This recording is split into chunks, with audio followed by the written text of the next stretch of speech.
This phrase, hasn't he, about subconscious bias. Somebody's taught him subconscious bias. He says it a lot. The problem with subconscious bias is it is totally unprovable.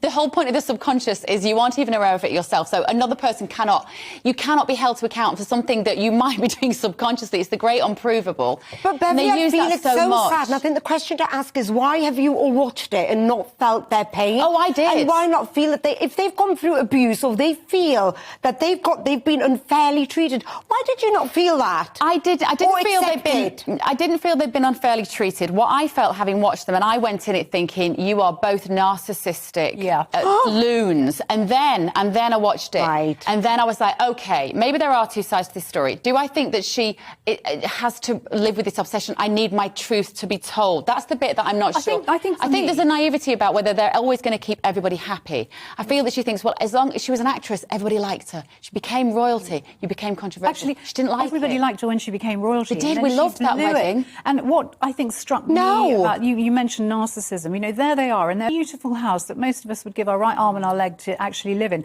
And they're talking about how we've managed to create this beautiful home over here and we could only do it in America.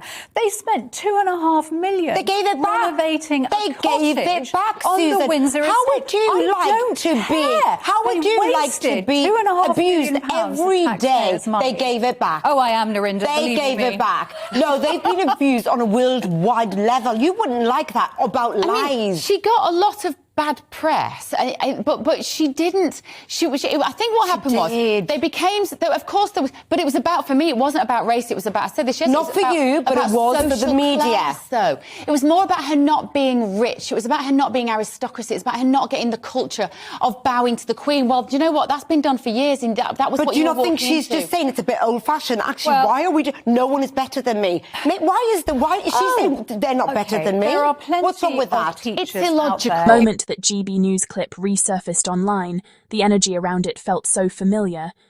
That electric buzz that happens every time someone tries to downplay or erase the very real, very lived experiences of racism tied to Meghan Sussex's journey. And right there in the middle of the chaos was Narinder Kaur, refusing to let Suzanne Evans rewrite truth or sanitize prejudice with the usual delicate, polite, let's not make people uncomfortable brush.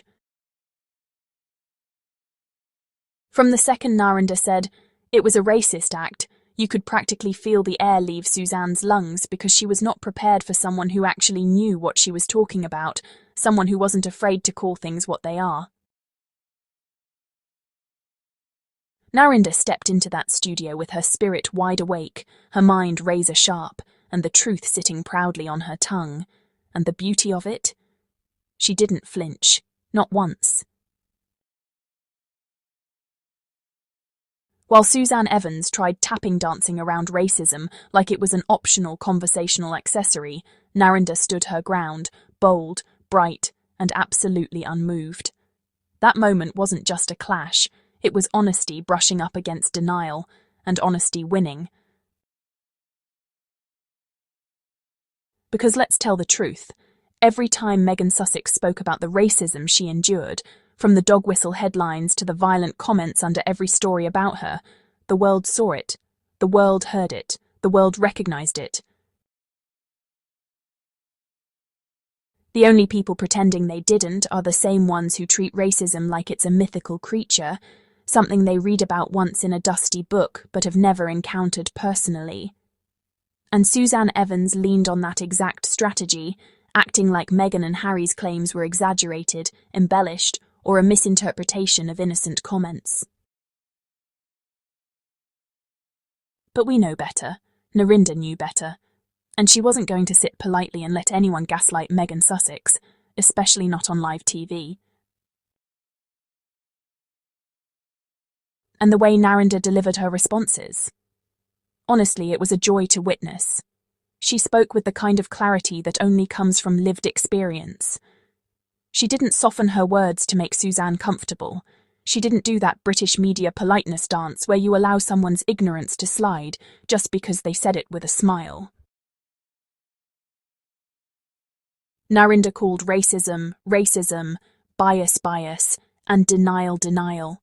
And that alone made Suzanne shift in her seat, grip her papers tighter, and blink way too many times to look confident.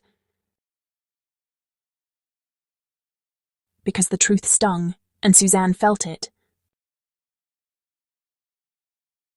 Narinder didn't just defend Meghan.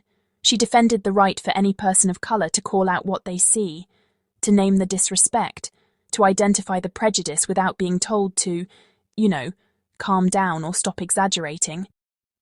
Every time Meghan Sussex spoke about the conversations regarding her son's skin colour, people like Suzanne tried to frame it as miscommunication or poorly phrased curiosity. But Narinder reminded everyone that curiosity about a baby's skin tone is only ever asked in one direction, toward people of colour, and that alone exposes the racial undertone Suzanne pretended not to see. The joy in watching Narinder that day wasn't just in her confidence, it was in her accuracy. She talked about Meghan Sussex's lived experiences in a system built to protect certain people while destroying others. She pointed out that the media didn't attack Meghan because of her actions. They attacked her because she was a woman of colour who dared to marry into an institution that thrives on sameness. And when Narinder said that Brexit was fueled by racism, Suzanne practically combusted. But again, Narinder wasn't wrong. Campaign strategists openly admitted exploiting anti-immigrant sentiment. Posters literally depicted refugees as threats. Fear-mongering about outsiders was the entire political meal, not a side dish. Narinder was simply telling the truth Suzanne found too inconvenient. Narinder understood the layers. The dog whistles, the coded language, the headlines that compared Meghan to a gangster's mole while Kate was painted as a glowing angel for doing the exact same things. She saw the pattern. She lived the pattern. And she refused to let Suzanne erase the pattern because it made her uncomfortable. And what truly made the moment satisfying is how Narinder's joy never left her face. She wasn't angry. She was awake, alert, energized. Suzanne was the one tightening up, scrambling to justify statements she couldn't support. Meanwhile, Narinder sat there with that calm but firm confidence that comes from knowing you're not the one lying. It was like watching someone try to argue that the sun isn't shining while standing in a sunbeam. That's why Narinder's defense of Meghan mattered.